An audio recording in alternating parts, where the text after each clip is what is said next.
Labdien, mēs esam no Kalnatas vidusskolas. Mēs atbraucām uz Ezernieku skolu. Un šodien būs mums neliels podkāsts ar viņiem. Šeit ir Zeni no... Sestās. No 6. klases. Sanāk, mēs viņiem stāstījām par savu projektu skaidrā prātā. Tagad mēs ar viņiem komunicēsim, uzdosim jautājumus. Viņi varbūt uzdos jautājumus šādā veidā. Jums varbūt kādi jautājumi ir? Ir. Es dzirdēju, ka jūs pīpējat. Es tieši, jā. Kādreiz. Kādas izjūtas jūs dabūjat? Priekš manīm tas ir garšīgi. Tas kā palīdz, kad ir stress kāds.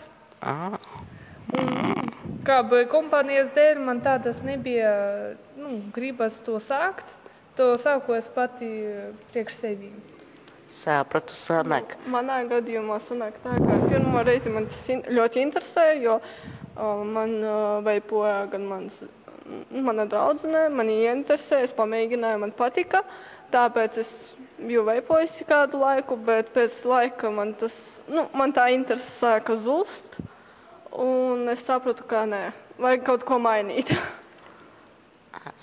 Kā es sapratu, vai ne tikai, lai pagaršātu šo garšu, lai vēl būtu mierīgs. Jā, tas nikotīns nomierina nervus. Kāpēc jūs tieši izdomājāt šo projektu? Jo jūs paši pīpējat vismaz kaut kad. Mēs to sataisījām projektu, lai paskaidrot pašiem cilvēkiem, citiem bērniem, kuri sāka veipot, ka tas ir kaitīgi. Jā, mēs paši to saprotam, mēs paši šito projektu priekš sevim arī kaut ko jaunu ieguvām, kā arī jau jāmet to, arī kā tas ir kaitīgi. Jā.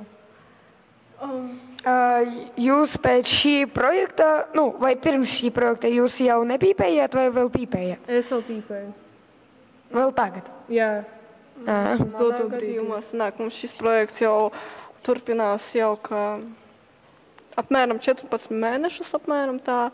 Un, kad mēs iesākām, es vēl veipoju uz to brīdi, bet jau projekta gaitā es jau sāku pamest to veipošanu. Kā šis projekts mums palīdz pašiem sev, un citiem? Gan sev palīdz, gan citiem mēs dodam to pieredzi, tad mēs skaidrojam, kas tas tāds vispār ir. Jau tā dziļāk informāciju dodam. Cik vajag pīpēt, lai jums sakās problēmas ar organismu? Tas var sākties gan pēc nedēļas 2. Tas atkarīgs ir no organisma. Cik tev organisms ir stiprs un cik viņš tev ir vājš. Ja tev ir organisms vājš, tad tev tās visas problēmas sāksies ļoti ātri. Ja tev ir organisms stiprs, tas varbūt pēc kādā laiciņa tikai sākties, viss parādīties.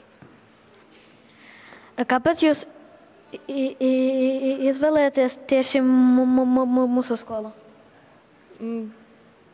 Tur sanāk. Īstenībā sanāk tā, kā jūs esat mūsu skolai kaimiņi. Mēs gribam kaimiņu skolām tā pastāstīt par savu projektu, padalīties ar savu informāciju un tā vairāk.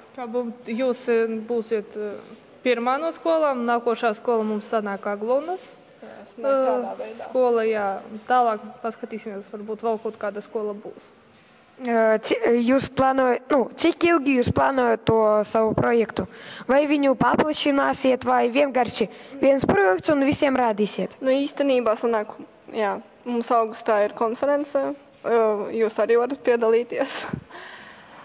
Sanāk, mēs meklējam dalībniekus to konferenci, uz vienu dienu sanāk. Un tajā konferencē iespējams jau tādas kopsavilkums tāds būs. Jā, būs vai paplašinājums, vai mēs jau beigsim. Jau izvirzīsim tās secinājumus, kādi. Vai mums izdevās, vai nē, tādā veidā. Vai jūs esat paši mēģinājuši, vai jums bija interese tāda? Nē. Es nepipēju, jo tas ir naudas tērēšana. Pareizi domāju. Nu, es jau esmu mēģinājis, kā to pateikt pareizāk, jau ne reizi, varbūt 3 reizītes tur, pat vienu reizi skolā vēl iedava. Man ne ļoti patika, bet es kompānijā tajā sēžu citreiz pie vecākiem, tur 9. klase, mums nelieli āņģeļi, un tāpēc mums tur maz bērnu. Es vienkārši sēžu, viņi man nedod, es neprasu. Kaut kā, negribas. Tās reizes pagaršoju, es tur uzreiz klepoju sāku. Kādas tev bija sajūtas, kad tu pirmo reizi pagaršoji to? Man sākumā uzreiz klepus, un pat galva drusku reibi. Sāka reibt. Tas ir normāli, ka tu pirmo reizi pagaršoji, ja tu tieši sevi vēl to visu ielpoji, tad jā, tas bija saprotams. Man arī bija pirmā reize ļoti tā, kā gribētu. Es arī ļoti klepojos, biju viss sākans, es nevēlēju elpot, pēc tam viss aizēja. Jā, viss tas uz alerģiju bija tagad līdzīgs. Es veipoju savā dzīvē tikai 3 vai 4 reizes, bet tikai pagaršoju. Jo es esmu atkarīgs no citām lietām. Jā, katram ir sava atkarība no kaut kā. Un no cigaretēm, un no spēlēm, un no ēdiena var būt atkarība, jā. Kādi vēl jautājumi? Vai jūs gribētu vēlreiz pamēģināt? Es nemēģināju un nekad nebūšu mēģināt, jo tas ir pirmais naudu tērēšana, otrais gribas naudu. Jā. Nē, es negribētu, man tās 3 reizes pietika. Vienu reizi es tur vispār jau gribēju vienkārši nokritis uz zemi un aizvēris acis, gribējot gulēt. Jo, ļoti tā nelabi bija. Es arī negribētu, jo pēc tam mani ļoti slikti, un es ļoti slikti eju pa māju un tā tālāk. Es negribētu to veipot, jo man vienkārši tas nepatīk, un es pasaulēju savam draugam, kā neveipošu. Jā, pareizi, jā, jūs esat vēl jauni, jums labāk tagad saprast un nedarīt tādas, un nedarīt mūsu kļūdas, nesākt un pēc tam ar to dzīvot. Un būt atkarībam no tā. Jā, un pēc tam ļoti to grūti pamest. Vēl viens, kā vispār parādās veipi? Kas viņus izgudroja? Kas viņus izdomāja? Man liekas, tas vairāk sākās Amerikā iespējams. Nē, tas sākās Ķīnā.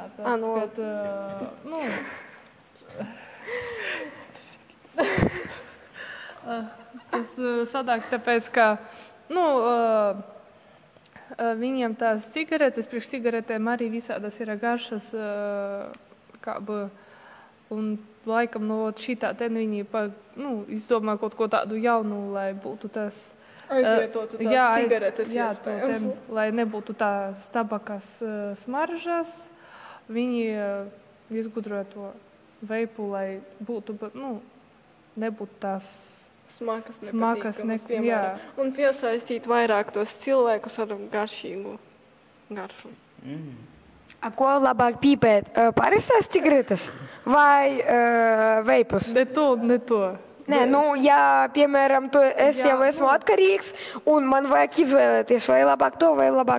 Pēc savas pieredzes varu pateikt, ka jau labāk pamest, bet, pēc garšām labāk jau tāda elektroniskās cigaretes. Bet īstenībā sanāk tā, kā smēķētāji, kuri smēķē cigaretes, viņi bieži pāriet uz veipu, jo tādā veidā viņi domā, ka varēs ātrāk atmest, bet īstenībā tā nav. Sanāk jau kļūst atkarība no cita. Jā, tāpēc, ka, es un to smēķu un cigaretes un veipu, un no viena un otra man jau atkarība, jau ir.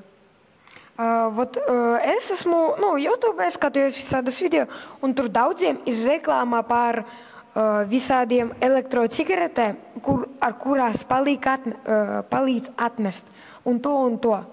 Un tur saka, ka tur bez nikotīna un viss tā. Jā, ir šitie jaunie. Viņi kā ne veipi, viņi skaitās, viņi speciāli.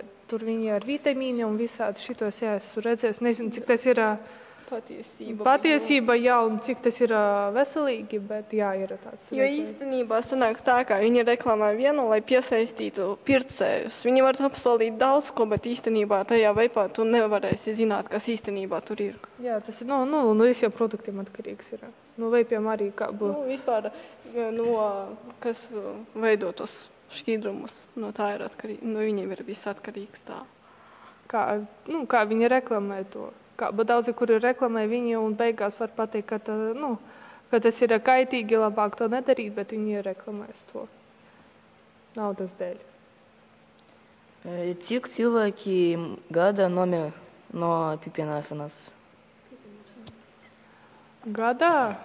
Man liekas, daudz. Apmēram. Tur apmēram kāds 500 000 ir. Apmēram.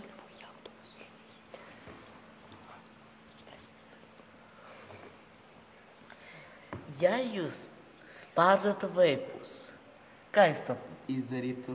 Ja mēs pārdotu veipus, labāk to darītu jau kā legāli to visu, lai tas būtu viss legalizēts, jā, lai nebūtu pēc tam problēmu, kā es nelegāli to visu pārdodu, lai, ja legāli sāktu pārdot, tad es jau, obligāti pārbaudītu visas, tiesības vai pasi, ka, viņam reāli tam cilvēkam ir 18, lai nebūtu man pēc tam vēl problēma no tā, ka es pārdodu nepilngadīgam cilvēkam.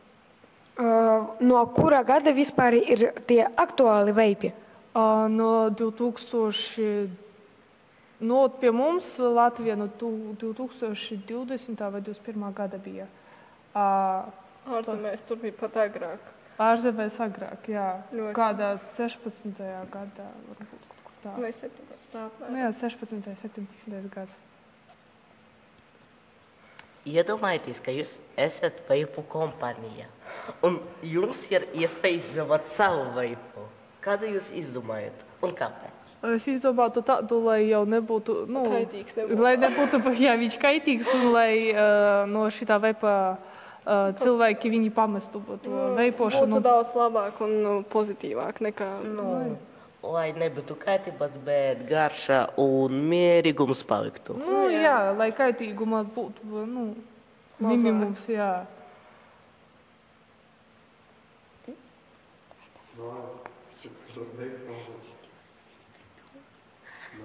Laikam nav jautājumu vairs. Vēl izdomāju.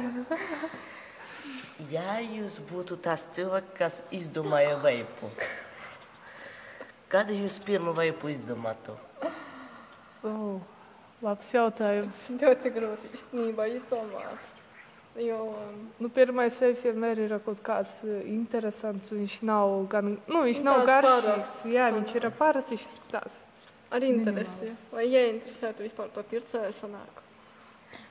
Vai jūs gribētu kļūt par to veipu pārdevēju un vispār viņu tur reklamētu?